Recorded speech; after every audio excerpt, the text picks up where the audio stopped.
स्वागत है आप सभी का हमारे चैनल में। आज हम अपने इस वीडियो में बताएंगे कि छठ पूजा का व्रत हम क्यों मनाते हैं, छठ पूजा का व्रत हम कब मनाते हैं और छठ पूजा का व्रत सबसे पहले किसने किया था, इसकी क्या पौराणिक कथा है, यह व्रत कितने दिनों का होता है, इस व्रत को कौन कौन कर सकते हैं और कौन नहीं कर सकते, इस छठ पूजा के दौरान हमें क्या करना चाहिए, क्या नहीं करना चाहिए और इस छठ पूजा को करने से क्या फल प्राप्त होता है। आप देखेंगे कि छठ पूजा बिहार से शुरू हुआ और आज पूरी दुनिया में मनाया जाने लगा है, बड़े धूमधाम से मनाया जाता है। तो वीडियो महत्वपूर्ण होने वाला है, इसे पूरा अवश्य देखें और अपनों को शेयर जरूर करें। छठ पूजा की जो पौराणिक कथा है उसके अनुसार लंका विजय के बाद माता सीता ने राम राज्य की स्थापना के लिए अपने कुल देवता सूर्य देव और उनकी बहन छठी मैया का पूजन किया और उन्होंने जहां पूजन किया वो जगह आज के बिहार राज्य का मुंगेर जिले का गंगा तट है। और आप देखेंगे बिहार राज्य के मुंगेर जिले के गंगा तट की जो छठ पूजा है ना, उसकी छठा, उसका दृश्य देखते ही बनता है। और संयोग से वह दिन कार्तिक महीने के शुक्ल पक्ष की षष्ठी तिथि थी और माता सीता की मनोकामना छठी मैया ने पूर्ण किया। और राम राज्य की चर्चा आज भी हम करते हैं एक आदर्श राज्य के रूप में। तब से छठी मैया का पूजन कार्तिक महीने के शुक्ल पक्ष के षष्ठी तिथि को लोग करने लगे। एक अन्य जो पौराणिक कथा आती है उसके अनुसार द्वापर युग में महाबली कर्ण ने इस व्रत को करके ही अद्भुत शक्तियां प्राप्त की थी और द्रौपदी ने यह व्रत महाभारत के युद्ध में पांडवों के विजय के लिए किया था। इस व्रत में हमको तामसी भोजन का सेवन बिल्कुल नहीं करना है, खूब साफ सफाई रखनी है।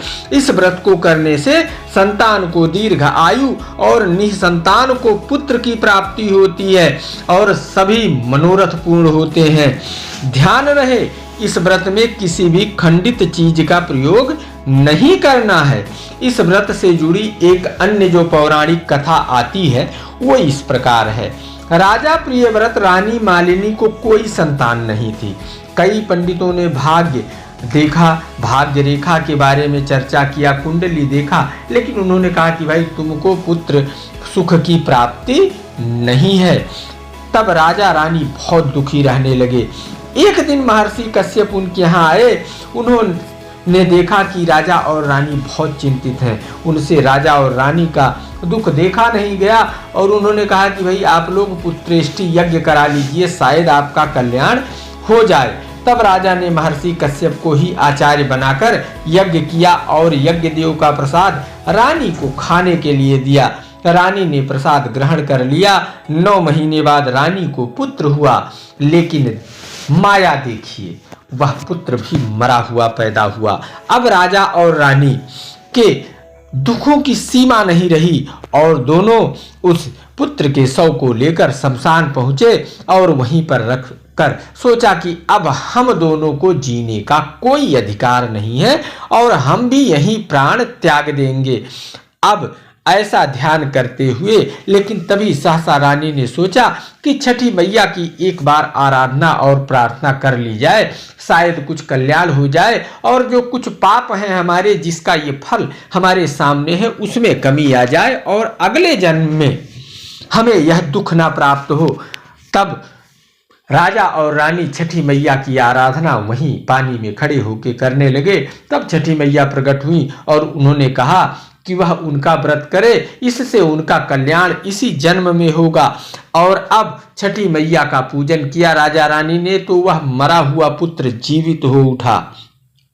अब राजा और रानी बहुत खुश हुए। उन्होंने इस व्रत को किया और लोगों को भी बताया। संयोग से यह दिन भी कार्तिक महीने के शुक्ल पक्ष की षष्ठी तिथि थी।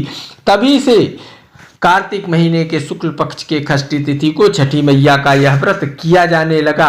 यह व्रत 4 दिनों का होता है। अपने अगले वीडियो में हम बताएंगे कि उन 4 दिनों में आपको यह व्रत कैसे कैसे करना है। तो बना रहे आप सभी का प्यार और दुलार। अगले वीडियो तक नमस्कार। जय छठी मैया।